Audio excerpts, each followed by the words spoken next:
E aí, quem é MEI já parou para pensar se aquele dinheiro que entra no CPF pessoal pode acabar estourando o limite de faturamento da empresa? Pois é, uma nova resolução está gerando exatamente essa confusão.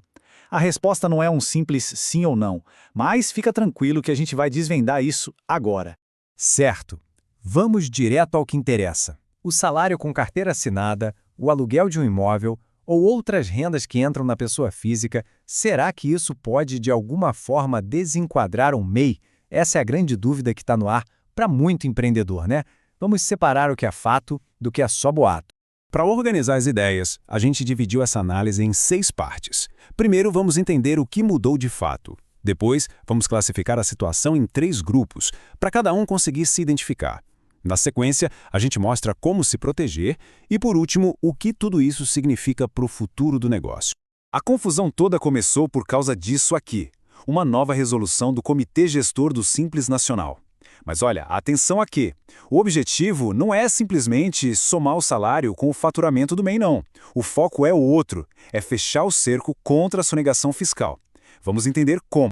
Ok, esse número aqui, R$ 81 mil, é a peça central de toda essa conversa. Esse continua sendo o teto de faturamento bruto anual para o microempreendedor individual. Ficar dentro dele é a regra de ouro, isso não mudou. Agora aqui está o pulo do gato, a definição de faturamento. Presta atenção, não importa se o dinheiro entrou na sua conta pessoal ou na conta da empresa. Se o valor veio da sua atividade como MEI, pronto, ele conta para o limite. Simples assim, fim de papo. Ah, mas como o governo descobre isso? Com tecnologia, claro. O cruzamento de dados da Receita Federal está cada vez mais eficiente e o objetivo é um só: identificar quem fatura acima do limite para pagar menos impostos. O cerco está se fechando mesmo. Então, para facilitar a vida de todo mundo, vamos dividir os empreendedores em 3 grandes grupos. Fique atento e veja em qual deles a sua situação se encaixa. Isso vai definir o seu nível de preocupação e, claro, quais são os próximos passos. Vamos começar com as boas notícias. Existe sim um grupo bem grande de empreendedores que pode ficar tranquilo com essa história toda. Se os critérios que a gente vai mostrar agora batem com a sua realidade, pode respirar aliviado. Olha só, o ponto-chave é este. Se outras fontes de renda, como um salário CLT ou dinheiro de aluguéis, já são declaradas direitinho com os impostos recolhidos na fonte, elas não se somam ao faturamento do MEI. E por que não? Porque a Receita Federal já sabe a origem desse dinheiro, já está tudo no radar dela. Mas mesmo para esse grupo que está tranquilo, fica uma dica de ouro. Organização é tudo. Evite que valores aleatórios, sabe? O dinheiro de uma vaquinha entre amigos, um Pix que o cônjuge mandou para pagar uma conta. Não deixe isso passar pela conta da empresa. A Receita pode olhar e confundir com faturamento não declarado. Isso gera uma dor de cabeça totalmente desnecessária. Agora vamos para o segundo grupo, e é aqui que o terreno fica um pouco mais cinzento, sabe? É a zona de atenção onde a nova resolução pode sim causar problemas, especialmente para quem atua como profissional autônomo. Entender essa diferença aqui é fundamental.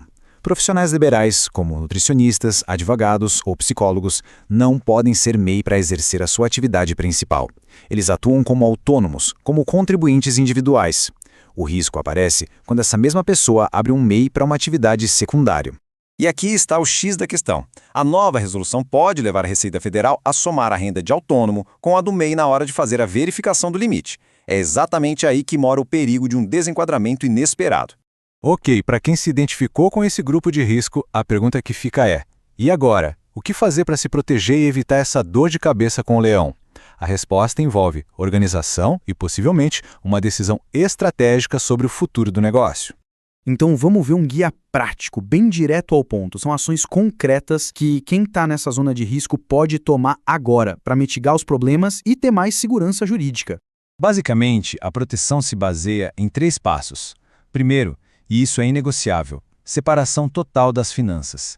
Segundo, documentar cada centavo com notas fiscais para o trabalho do MEI e recibos para os serviços de autônomo. E, por fim, a solução definitiva, que é evoluir para uma microempresa, unificando toda a renda do negócio sob um único CNPJ.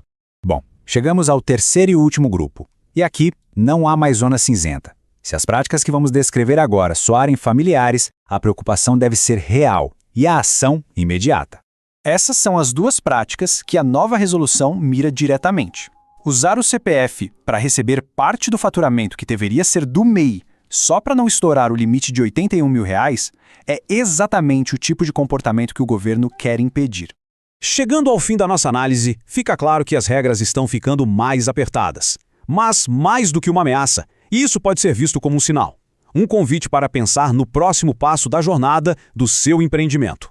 Este quadro resume tudo de forma bem simples. O grupo tranquilo precisa só manter a organização. O grupo em risco precisa de documentação rigorosa e de um planejamento estratégico. E o grupo preocupado, bom, esse precisa agir agora para se regularizar e evitar multas bem pesadas. No fundo, a mensagem é maior do que uma simples regra fiscal. É um indicativo de que o MEI é uma porta de entrada fantástica, mas o crescimento sustentável do negócio exige uma evolução para estruturas mais robustas, como a de uma microempresa. E tudo isso nos leva à pergunta final, a que realmente importa. Mais do que se preocupar com o limite, talvez seja a hora de se perguntar: será que a sua empresa já cresceu além do que o MEI comporta? Estar preparado para dar o próximo passo pode ser a melhor proteção de todas.